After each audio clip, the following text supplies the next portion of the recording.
नमस्कार मित्रों, सूचना की दुनिया पर आपका स्वागत है। मैं हूं डॉक्टर सुभाष चंद्र सिंह।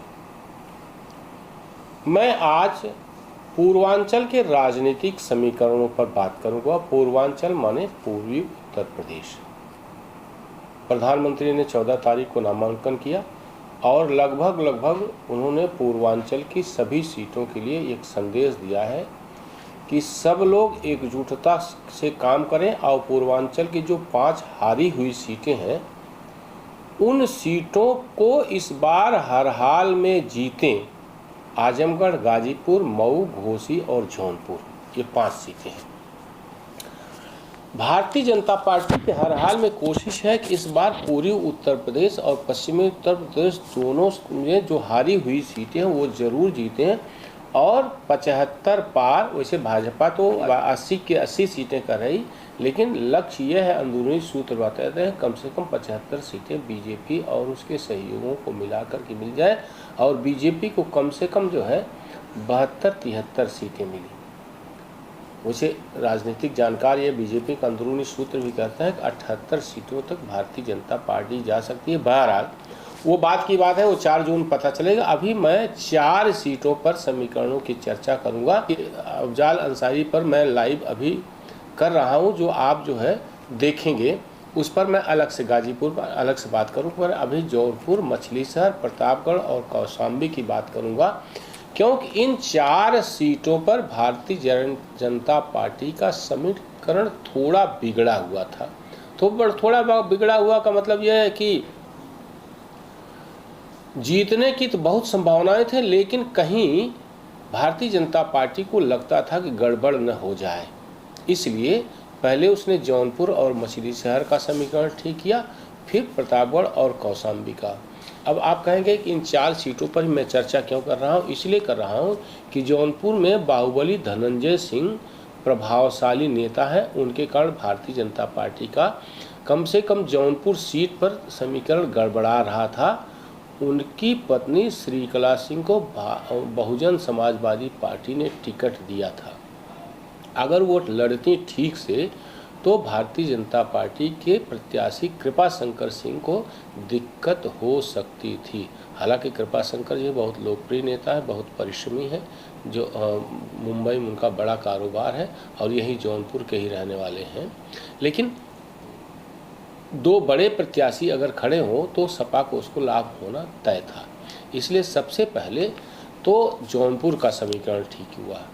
बहन मायावती ने जिस दिन नामांकन दाखिल किया जाना था उसके एक दिन पहले यानी देर रात को श्रीकला सिंह को फ़ोन करके कहा कि आपका टिकट काटा जा रहा है, और उसी रात फ़ोन करके ये कहा गया श्याम सिंह यादव जो बसपा के सांसद थे, 19 में जीते थे, एसपी बीएसपी के संयुक्त कैंडिडेट के रूप में बीएसपी से प्रत्याशी थे और जीत गए थे। साथ ही उनको भी कहा गया कि आपको बसपा टिकट दे रही है और आप नामांकन भरिए। उन्होंने नामांकन भर दिया और श्रीकला सिंह ने अपना नामांकन वापस ले लिया, या शायद उन्होंने नामांकन दाखिल नहीं किया था। बहरहाल उन्होंने अपना कदम पीछे कर लिया और वो भारतीय जनता पार्टी में शामिल भी हो गई, ऐसा बताते हैं।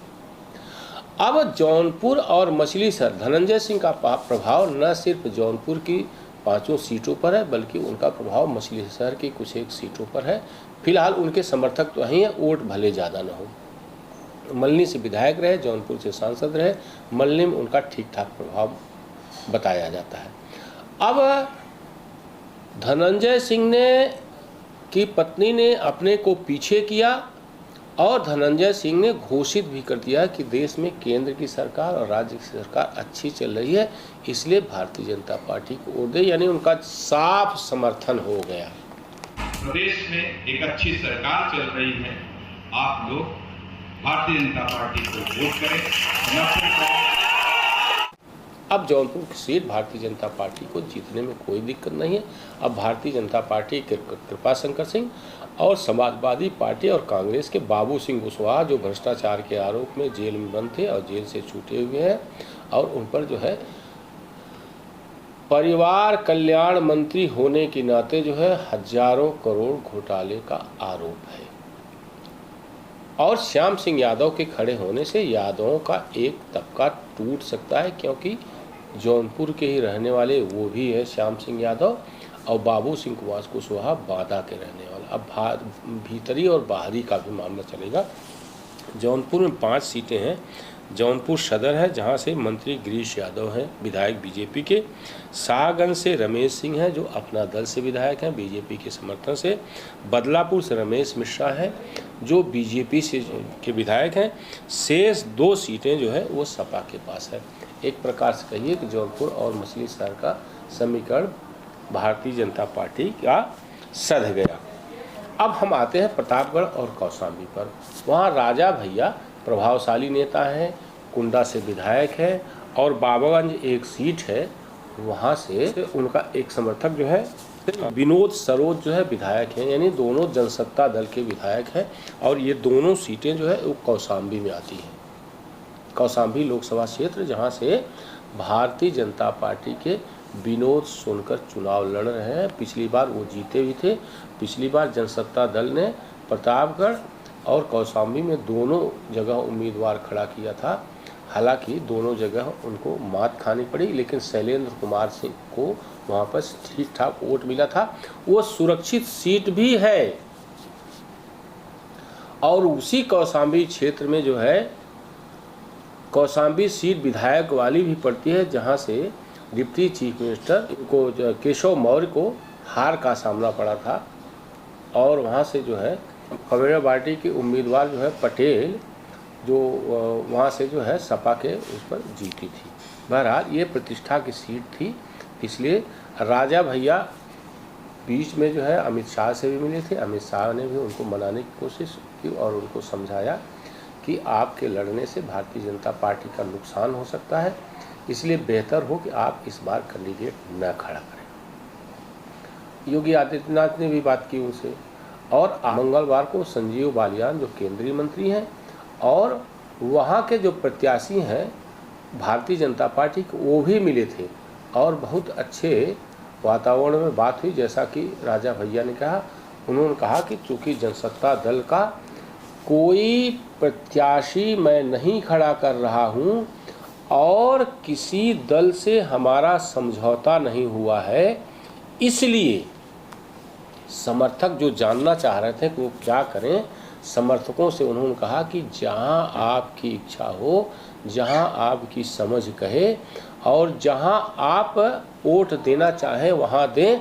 हमारी ओर से आपको किसी भी तरह की सलाह, किसी भी तरह का निर्देश नहीं है। नहीं, सस्पेंस जैसी कोई बात नहीं थी। जैसा कि आप लोग जानते हैं, जनसत्ता दल का कोई भी प्रत्याशी इस संसदीय चुनाव में कौशाम्बी और प्रतापगढ़ में नहीं लड़ रहा। हमने वो कारण भी रखा आप लोगों के सामने और बराबर पूरे क्षेत्र से समर्थकों का, मतदाताओं का, शुभचिंतकों का, कार्यकर्ताओं का फोन और संपर्क करके ये प्रश्न उनके बराबर हमसे पूछे जा रहे थे कि करना क्या है इस चुनाव में। तो सबसे राय लेने के बाद अब ये निर्णय लिया गया कि इस चुनाव में जनसत्ता दल की तरफ से कोई किसी के समर्थन का निर्णय नहीं लिया गया है और सभी सम्मानित जो कार्यकर्ता समर्थक है, जिनका जहां मन हो, जिसको मतदान करना, जिसको आशीर्वाद देना, वो स्वतंत्र है, वहां कर सकते हैं। भाजपा संजीव बालियान भी आए थे और सपा कैंडिडेट दोनों प्रत्याशियों से सर आपने मुलाकात किया कौशाम्बी में? जहां तक संजीव जी की बात है, वो हमारे व्यक्तिगत मित्र हैं, उनसे हमारा राजनीतिक संबंध नहीं है और प्रत्याशी दोनों आए थे। और जो बात हम आपसे कह रहे हैं उनसे भी हमने यही कहा कि ये कार्यकर्ता सम्मेलन के बाद ही स्थिति स्पष्ट हो पाएगी कि हम लोग क्या करेंगे। सर आपसे समर्थन मांगे आपके? नहीं, अब वो जाने दीजिए, बंद कमरे में क्या बात हुई। लेकिन बहुत अच्छी मुलाकात और बहुत ही जिसको हम कहेंगे कि यादगार मुलाकात। सर, जिस तरह से घटनाक्रम पूरा चला, लगा कि बीजेपी की तरफ आप कहीं ना कहीं होंगे, लेकिन अभी आपने बिल्कुल स्वतंत्र तौर पर कार्यकर्ताओं से अपील कर दी कि स्वतंत्र होकर वोट दें, जिसको पसंद करें आप। ना, हमारा देखिए झुकाव, सीधी सी बात आप समझिए हमारी। पहले या तो पार्टी का किसी से अलायंस होता, गठबंधन होता, जो कि नहीं हुआ, या पार्टी अपना स्वयं का प्रत्याशी लड़ाती, जो कि नहीं लड़ाया। तो ऐसे में सभी कार्यकर्ताओं का ये था कि अब हम लोगों को क्या करना चाहिए। सबकी राय लेने के बाद, हम स्वयं भी चिंतन मनन करने के बाद अभी जो निर्णय हुआ है कि इस लोकसभा चुनाव में जिनको जहां मतदान करना हो, आशीर्वाद देना हो, वो दें। प्रतापगढ़ के एक सामाजिक कार्यकर्ता हैं अंजनी कुमार सिंह, वो कहते हैं, अभी उनसे हमारी टेलीफोन पर बातचीत, उन्होंने कहा कि देखिए ऐसा राजा भैया का जो समर्थक है वो सामान्य रूप से भाजपा मानसिकता वाला है, इसलिए राजा भैया ने अगर कहा है कि जहाँ जिसकी इच्छा वहाँ वोट दे, तो आप मान कर चलिए अब 80 से 90% वोट राजा भैया के समर्थन वाला जो कुंडा और बाबागंज में है वो भारतीय जनता पार्टी को पड़ने वाला है। क्योंकि पिछली बार कुंडा जो है, कुंडा से सपा के गुलशन यादव इन्हीं के समर्थक थे बहुत समय तक।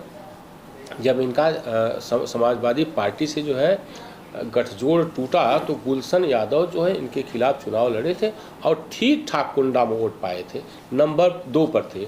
तो ये समीकरण भी, गुलशन यादव का सपा वाला समीकरण भी राजा भैया के समर्थकों के लिए एक प्रकार की बाधा है कि वो सपा की ओर तो जा ही नहीं सकते, न बाबागंज में और न कुंडा में।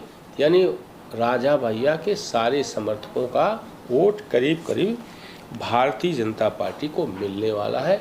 इस प्रकार राजा भैया और धनंजय सिंह को अब विभिन्न समीकरणों से साध कर भारतीय जनता पार्टी ने पूर्वी उत्तर प्रदेश में कम से कम 4 सीटों का समीकरण जो है साध लिया है। वैसे परसेप्शन के लेवल पर, धारणा के लेवल पर पूर्वी उत्तर प्रदेश में इसके सारे समीकरण सध गए लगते हैं। इस एपिसोड में बस इतना ही है। आप सभी से अनुरोध है कि जो लोग भी सूचना की दुनिया को देख रहे हैं, जिन्होंने इसे सब्सक्राइब नहीं किया, कृपया इसे सब्सक्राइब करें, बेल आइकन हमें लाइक करें, कमेंट करें और शेयर करना न भूलें। आप सभी लोगों का बहुत बहुत आभार। आप इस YouTube चैनल को लाइक करिए, सब्सक्राइब करिए, कमेंट करिए और शेयर जरूर करिए।